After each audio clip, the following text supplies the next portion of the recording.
Bom dia, sétimo ano, tudo bem com vocês? Espero que todos estejam bem.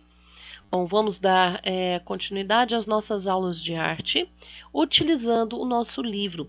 Lembrando que esse livro ele vem junto com o caderno 1 da Max, que vem todas as matérias, assim como foi o ano passado.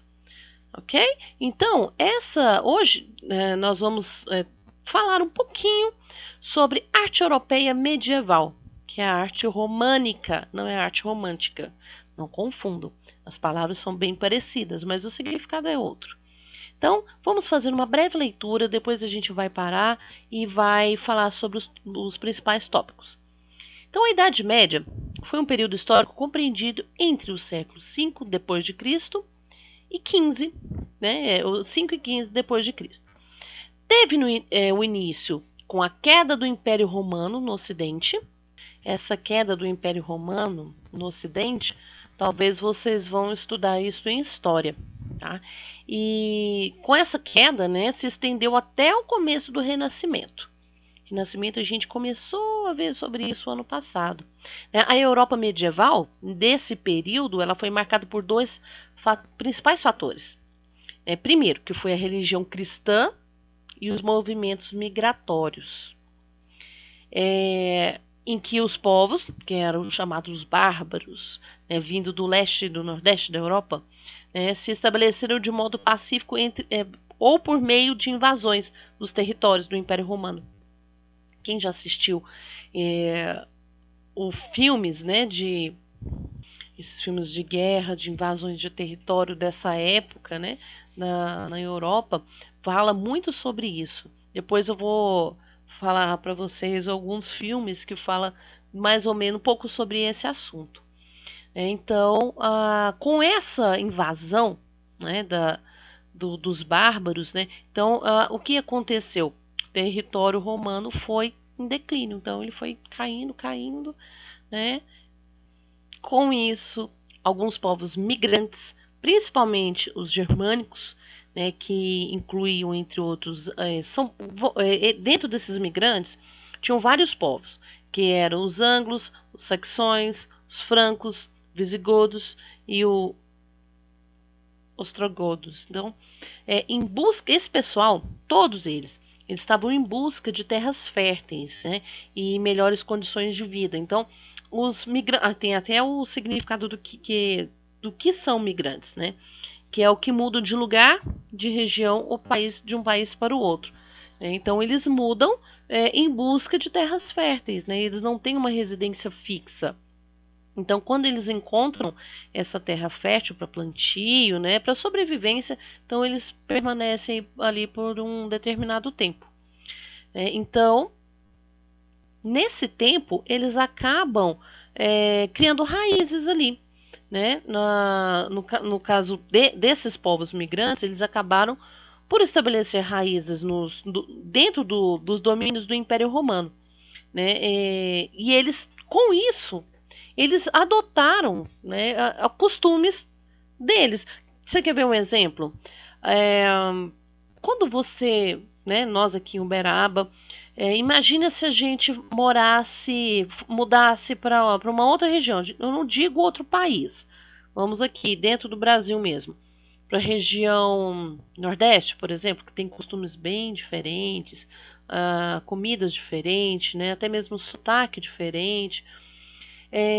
A gente acaba adotando algumas tradições deles, querendo, sem querer, a gente acaba adotando algumas tradições. Mesmo pessoas de outras regiões que vieram morar em Minas trouxeram algumas tradições, e acabam vinculando com as tradições da nossa região, adota esses costumes, Então, nesse período, a igreja, que como era uma única instituição que permaneceu organizada nessa época, passou a atuar em todos os aspectos da vida medieval.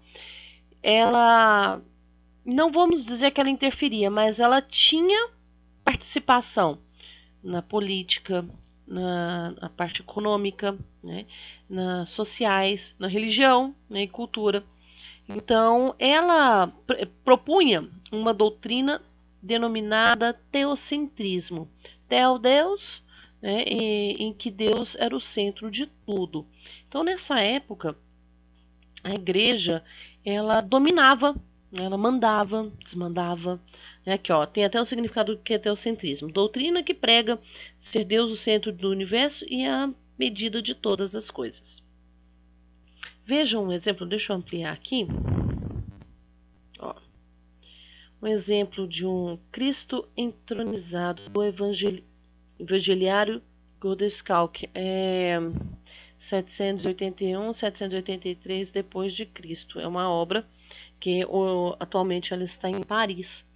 Então aqui vocês percebem que Deus é o centro de tudo, né? O poder da igreja, né? Como sentado, né? Posto em uma espécie de um trono. Né? Então todos esses detalhes da pintura têm todo um significado, né? As letras, né? Então olha, a muralha como simbolizando o império.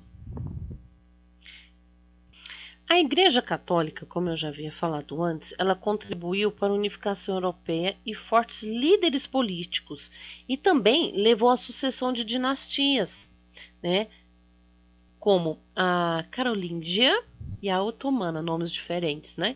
A arte medieval europeia, ela derivou de uma grande mistura das tradições artísticas de diversos povos, e o que resultou em uma arte expressiva e variada. A igreja tinha como base o ensino de um conjunto de virtudes e os princípios religiosos também. Eles eram muito rígidos, né, e os padrões de conduta, né, para atingir a experiência do sagrado, né, com o sagrado. Como, por exemplo, igual eu estava falando aqui, quando tinha algum artista fazia uma pintura, né, alguma escultura com a arte nu, né, representando o nu, né, o nudismo, a igreja não aceitava. Então o que ela fazia? Ia lá e proibia as exposições. Então as pinturas, principalmente quando eram com mulheres, não era qualquer pintura que poderia expor, porque a igreja poderia proibir. Então o que aconteceu? Os artistas passaram a colocar a imagem da mulher como segundo plano. Então, quer dizer, então a maioria das imagens, né, das pinturas e esculturas eram masculinas.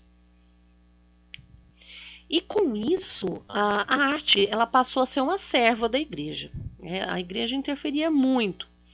Né? E com isso, o que aconteceu?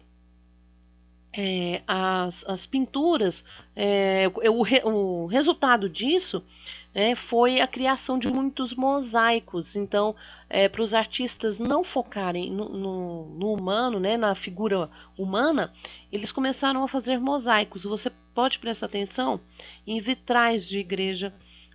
Até hoje, você ainda vê, é muito comum a gente ver mosaicos. Né? Então, o que é mosaico? São várias figuras geométricas coloridas. Pinturas, esculturas voltadas para o ensinamento da igreja.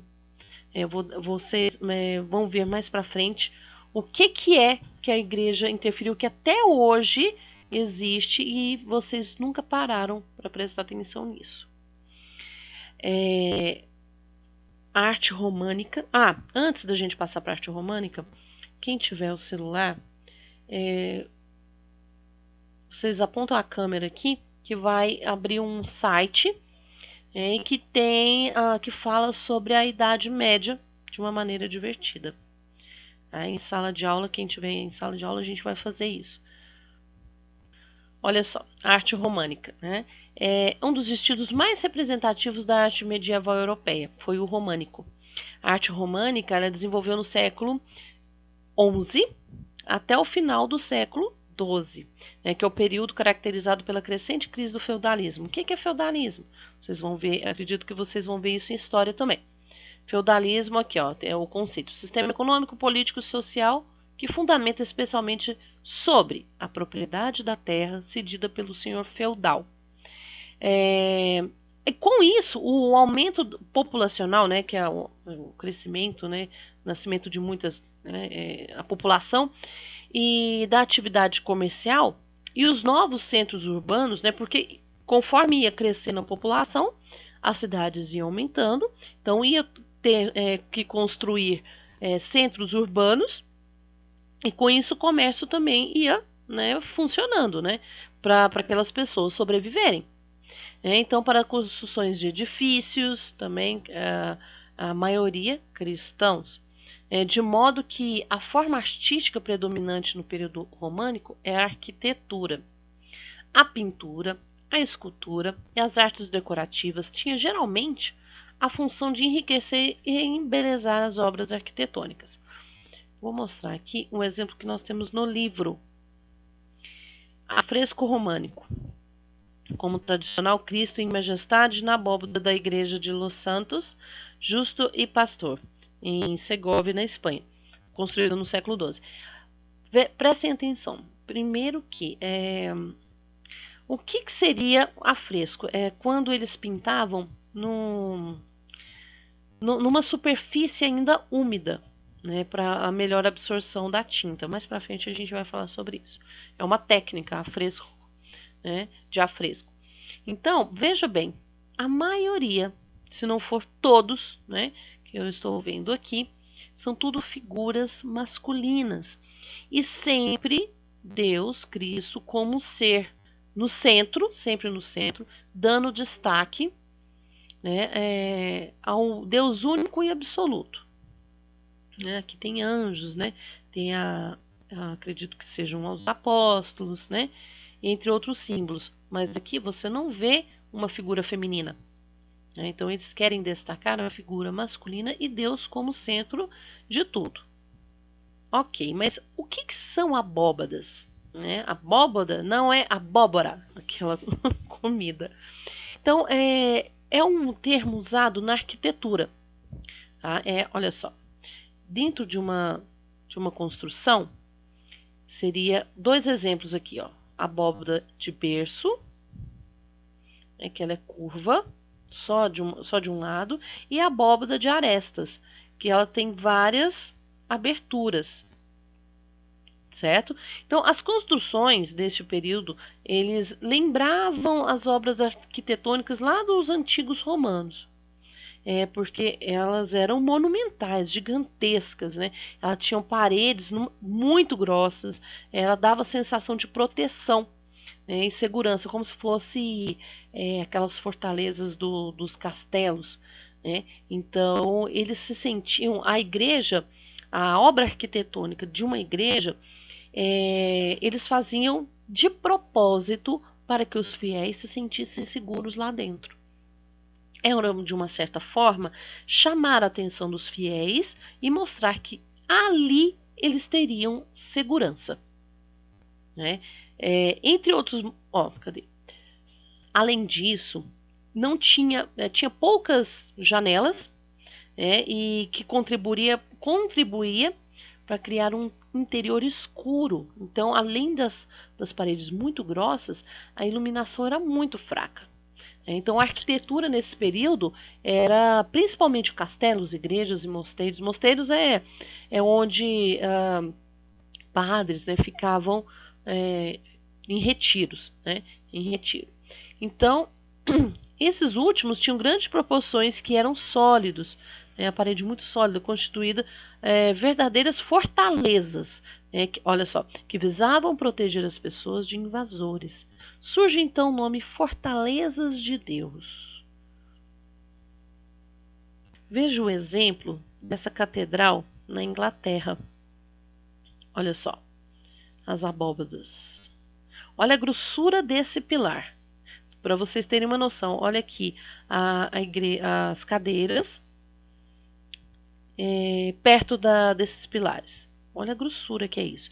Como tinha pouca iluminação, no máximo tinha iluminação artificial, que era as luzes, mas a pouca iluminação que vinha de fora, né, mesmo assim ainda ficava escuro. Olha só um outro exemplo dessas construções. Olha só, como é que essa aqui é como se fosse uma planta, a planta arquitetônica, como se você estivesse vendo por cima da igreja, né? Então aqui seria o centro, as abóbadas, aqui os pilares, né? Aqui como se fosse, aqui é como chamado o corpo da igreja, é o corredor, né, para chegar até ao altar, né? Então, cada parte tem o seu nome. Então, aqui no centro é o cruzeiro, que é o espaço que havia entre a torre, né, uma torre da parte de fora, né, no caso, que é a iluminação, onde tinha o único lugar também, os poucos lugares que tinham iluminação e o arejamento, onde tinha circulação de ar. Os pilares, né, todos esses pilares aqui, que são os elementos de sustentação, né, porque tinha que ter pilares para poder sustentar toda a parte, o teto, tudo, né? O transepto, que é essa parte aqui, ó. Né?